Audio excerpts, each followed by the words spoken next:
I am the Lord all-powerful, the God of Israel. You saw how I destroyed Jerusalem and the towns of Judah.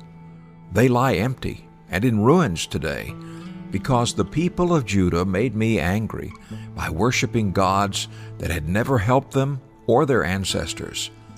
Time after time I sent my servants, the prophets, to tell the people of Judah how much I hated their disgusting sins.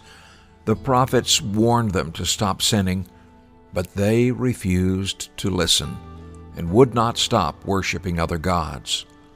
Finally, my anger struck like a raging flood, and today Jerusalem and the towns of Judah are nothing but empty ruins.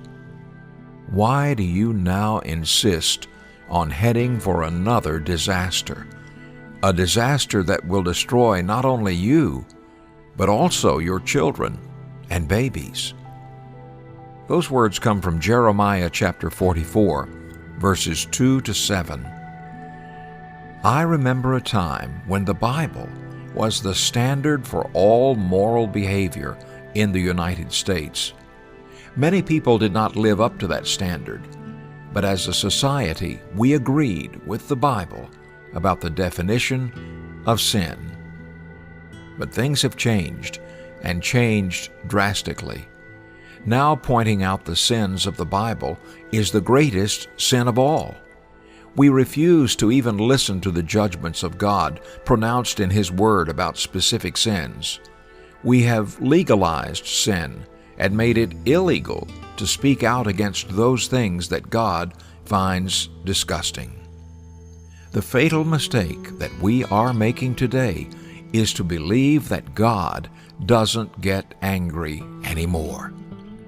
We pretend that God doesn't care when we blatantly contradict everything good and right and just that He has proclaimed in the Bible.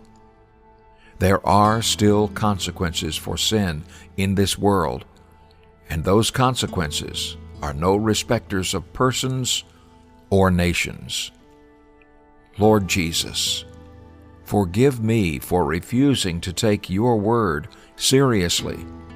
I confess that I have, like so many others, listened to the world say that You are wrong about sin. Help me today to repent and stand again in the bright light of Your word. May Your name be praised forever. Amen.